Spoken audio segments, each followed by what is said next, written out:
Several days later, when Susan and I went into the village, I stopped at the pub to say hello to Daisy. "Oh, dearie," said her mother, pulling me against her large bosom and kissing the top of my head. "I've sent her away," she said. To Susan she added, "You'd better send yours, too." The village was evacuating its own children. Across the channel, Hitler's army waited, less than 30 miles away.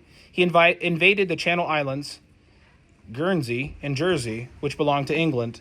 The Channel Islands surrendered. Kent, which was part of England where we were, was the closest bit to the German army in France. When Hitler invaded, he would land in Kent. Susan said nothing to Daisy's mother, but later told Jamie and me not to worry. If our mother wanted us to go somewhere else, that was one thing, but until Susan heard from our mother, we were staying put. A few days later, Lady Thornton came to try to make Jamie and me go. All the other evacuees and nearly all the village children were leaving. The WVS, Lady Thornton said, would find a home for us somewhere safe. "Their mother won't know where they are," Susan protested. "Of course she will," Lady Thornton said. "I'll see that you get their new address, and whenever she contacts you, you can pass it on." Susan hesitated. "I'm not sure." Lady Thornton's nose narrowed the way it did when she was angry. "There will be an invasion," she said, in a tightly clipped tone. "German soldiers in our streets, in our homes, war in our streets. Quite possibly. The children should be as far away as we can send them. Margaret isn't coming home this summer. She's going straight to our new school." I felt a pang of regret. I'd been expecting to see Maggie soon. Lady Thornton said, "You must send them away." Beneath the regret came a bigger wave of emotion, coiling up, rising in my gut. I didn't know what it was. I didn't know what it meant. I looked out the window and frantically tried to think of butter. "Things worse than bombs," Susan was saying. Lady Thornton shook her head. "War is no time for sentiment." "Is it sentiment?" Susan asked. Her voice sounded far away behind the humming in my ears. Susan put a hand on my shoulder. "Look at them," Susan said. "Look at Ada. If she gets put with the wrong person, she'll go right back to where she was." I shook my head, struggling to stay with them, to hear them above my increasing panic. But Lady Thornton didn't reply. When I risked a glance at her, she was staring at Susan with an expression I couldn't read. "She isn't easy," Susan said, "but I'll fight for her." "I do fight for her. Someone has to." At last, Lady Thornton spoke. "I see," she said quietly. "I'm not sure you're correct, but I see what you're saying. But the boy—" "No," Susan said. "Separating them would kill them both." When Lady Thornton had left, Susan sat Jamie and me down beside her on the sofa. She said, "Listen, I am not sending you away." She talked a long time after that. I heard nothing beyond the words, "not sending you away." The wave inside me flattened out. I could breathe again. "How do you feel about it?" Susan asked me. How did I feel? I had no idea. I didn't know the words to explain. I was choking, and now I can breathe.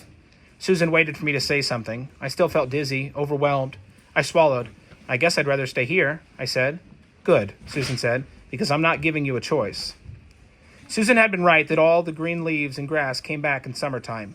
The weather was glorious. Butter's pasture reached his knees, and the vegetables in our victory garden thrived. Fred found an old bicycle in one of the sheds at the Thornton house and fixed it up for Jamie to ride. School had closed for good since most of the children were gone, so Jamie came with me every day to help Fred.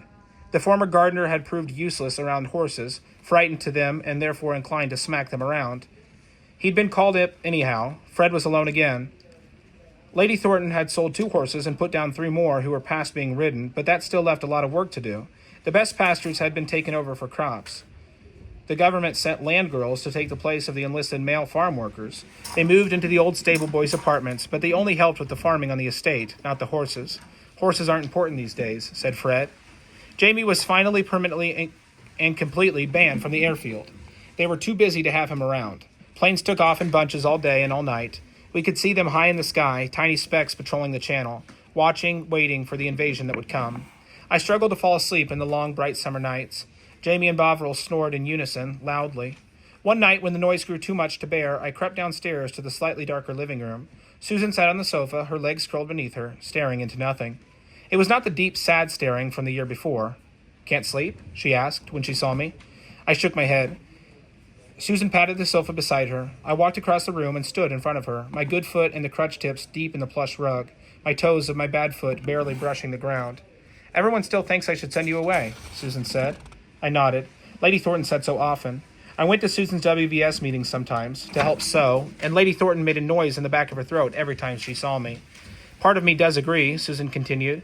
"I know they mean well, but I also understand now why some of the mothers from London took their evacuated children back so soon. Some things you've got to face as a family. Hitler was in Paris. He could be in London next week." "For the longest time," Susan went on, "I thought I was neglecting you. I didn't take care of you the way my mother took care of my brothers and me. My mother watched me all the time. She always kept me neatly dressed. She ironed my shoelaces. She would never let you run wild the way I have. But now, when I look at you, I think I didn't do so badly. I think you wouldn't have liked being raised the way my mother raised me. What do you think, Ada? I sat down on the sofa. I never know, I said. When I'm not thinking, everything's clear in my head, but as soon as I try to look at it, I get confused. I leaned against the back of the sofa.